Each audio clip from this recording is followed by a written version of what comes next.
trying to explain the whole process of cutting is kind of like trying to explain baseball in 5 minutes, you know. It's like, Right. it's very complex. But what you have to understand is what we're doing here is purely practicing. We're just working the horses out. What you're seeing out there is not show setup. The whole experience of showing at an actual cut show, the whole setup would be totally different. But your goal is basically to cut the cattle out of the herd. The thing about cutting is, like a lot of rodeo events, it's derivative of, you know, Old West cattle drives. You know, a lot of equestrian events, Western equestrian events, are sort of basically come from things that were done in a working situation on cattle drives, like team roping and calf wrestling and bulldogging and all these things. These are all things that were part of, you know, a cattle drive in order to. And cutting, basically, it's the whole process of it was when you needed to get one cow out of the herd to either doctor or take care of, or, you know, or a branding situation possibly, but usually to kind of doctor the cow. So you'd have to cut it out of these massive herds. You had to go in and find the one that was, you know, needed to be worked on. And there's one who might teach you everything. But before I learn to listen and defend you. We work in two ways. We work in what you call the round and against the fence. And against the fence is the show situation. That herd of cows would be actually against that far fence. Okay. And you would have two riders, one in this corner and one in this corner, and they would be your corner men, and you'd have two guys out here, which are your turnbacks. So you'd actually have 4 people helping you, boxing the cattle in to an area. Okay.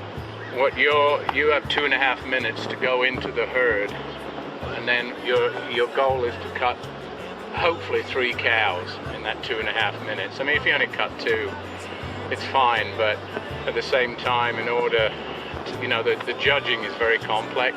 And if indeed someone said it, then I guess I must have lost it on the wind. You go into the herd, and you're allowed to have your hand up, okay, when you go into the herd.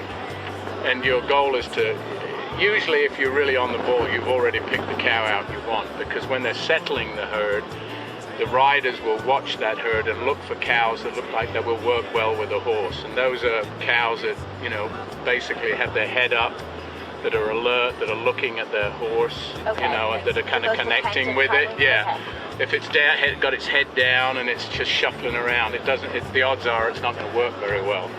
So you're looking for an alert cow that you feel that, you know, and that all comes with the process of learning to cut, you know. So you will go in and you will kind of funnel that cow out of the herd, and your hand can be up at that point helping the horse. Once that cow is in front of you and there's no other traffic, everything is behind you, you have to put your hand down, and you've got your hand on your horn. You cannot help the horse. The horse does all the work itself. You basically have to just stay on, and you know, and it gets very intense. So it's all about your legs and controlling the horse. But you cannot pick your hand up. If you pick your hand up, you get docked a bunch of points. If the cow escapes, you know, gets away from you, that's like a back fence, you know. Also, there's other things like, you know, if you're going for one cow and that cow moves aside and it's obvious to the judge that you've changed your cow, that's a switch. So you work that cow. When you feel that cow is not going to work much for you anymore, you have to wait till it either stands still or turns away from you. Once that happens, you can pick your hand up, and you put your hand on the horse here, and you turn away from it, and then you go and get another one. Okay. So that's the whole thing. You have to do that in like 2.5 minutes. And cicadas singing in the trees. Oh, 67. What a time it was. What a time of innocence. What a time we've lost. Raise a glass and have a laugh. It's a bloodline. I mean, it's in their veins basically. You know, it's a cutting horse lineage. You know, so all of these horses come from cutting horse stock. you can't just take any quarter horse and turn it into a cutting horse. I mean, you could, but it would be a lot of work, and it wouldn't be worth it because the competition out there is too. I mean, all of these are bred from cutting horse stock, Right. so it's in their blood to do it. But they have to be helped along. You know, I mean, you have to raise them and bring them, and some, you know. You breed to horses that are champion stock, you know, if you can. You know, it's obviously more expensive. And as the years are going by, I mean, the horses are getting more expensive. It's like everything else, they're becoming so streamlined now. Right. You know, the horses are just getting better and better and better. You know, it's like the bulls in bull riding. They're just these like super creatures now. You just hope that if you breed to a great horse like a Bet on Me or something like that, or a Pepto Bismol or something like that, you're going to get something that's equal to that horse. But that doesn't necessarily work out, you know. I mean, you can get a breeding from a horse that's not known to be a great champion, and it'll turn out to be you know, just an extraordinary run, you know. So that happens. So you just, it's, you know, it's kind of like you just don't know what's going to happen. Me and you.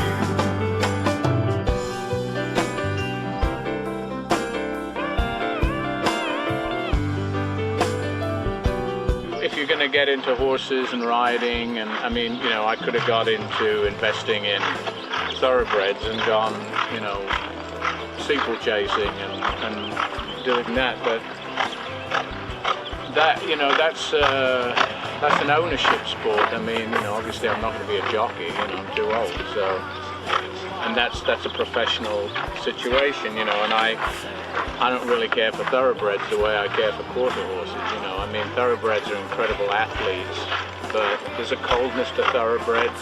I mean, they do have tremendous heart, you know, that's why you win races, you know, but I don't know, it's just this sort of intelligence and sort of earthiness to quarter horses and western horses that you don't get in other equestrian sports like, you know, show jumping and steeplechasing and whatever, you know.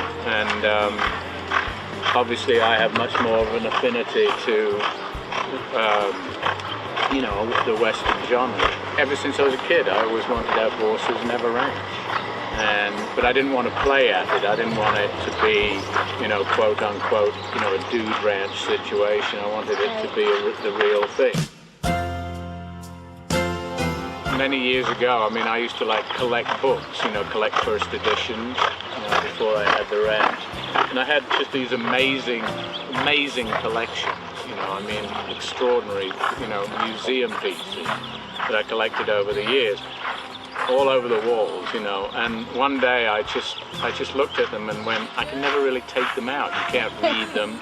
You can just barely touch them because they're antique pieces, you know. And I had these extraordinary things. And one day I just went, you know what, I just sold them all for a great deal of money. And I wanted to just invest in something that I could be hands-on with, you know, and enjoy, you know, instead of something that you just laid back and looked at. And I wanted something I could actually physically do, you know, to keep myself viable and alive. This was something I always wanted to do and be around and be a part of. And I, you know, I was born a country kid, so I might as well die one. Good old country comfort in my bones. Just the sweetest sound my ears have ever known. Just an old-fashioned feeling, fully grown. No, I value my privacy very, very much. And, you know, I'm pretty. I wouldn't call myself reclusive, but when I'm here, I, you know, very much keep to myself. So I prefer that people accept that, you know. Right. You give enough of yourself on other levels, you know. So now when it comes to my family and stuff, no. But unfortunately, yeah. I mean, the thing is nowadays, you know, I mean, in years past, it's all because of the internet. I mean, it's like you can find out where anybody lives. I've seen it growing from next to nothing into a giant, eating up your town. We're we're a business too, you see, so we can't not, you know, I mean, this isn't just, you know, playing, you know, games. I mean, we actually have a breeding program, so, you know, in order to do that as a business, we have to advertise, you know, so it's not hard for people to know where we live. It's just that once they get to that gate, they need to stop. No, the intrusion level now is, but the unfortunate thing is that, you know, people have got to accept it, and they also enjoy it. You know, a new generation, that's all they know. That's why reality television is so popular, because people, I mean, I can never understand why anyone would want to be on television. I do everything I possibly can not to be on television, you know, and it's like just everybody's goal is to be on television. It's like those people who put a camera on them and they're all, you know, and they're on their cell phones, and you kind of look at them and go, what have we created here? You know, it's sort of, it's an era of morality, yeah. We shoot two things here, trespassers and coyotes. And that's what we did. No lies at all, just one more tale about the captain. If you're not into horses, cattle and wine, you might as well not bother living here. It's huge wine country. It's like taking over from Napa. You know, if they're going to build stuff here, either they build wineries than anything else, you know, and parking lots, you know, so. And you're the luckiest dog alive. Oh. You are the luckiest dog. He really is the luckiest dog alive. I found him in a hole in the ground. Little abandoned puppy. Oh, we've conjured up what we created way back then when I was standing up in 6-inch heels. Now you're right. We say that every morning. We come down here, it's always great morning, nice morning. It's like the fishing, it's like the fish in Monty Python. Morning, morning. You know, it snowed once. It's actually a really funny story, because it actually snowed here one day in the history of the entire valley. And it's like everybody, it's like the world stopped. Right. And they sold out of cameras, film, everything. I mean, everybody's taking pictures, because it was like, we had like 5 or 6 inches. Exactly. And then in the afternoon it was gone.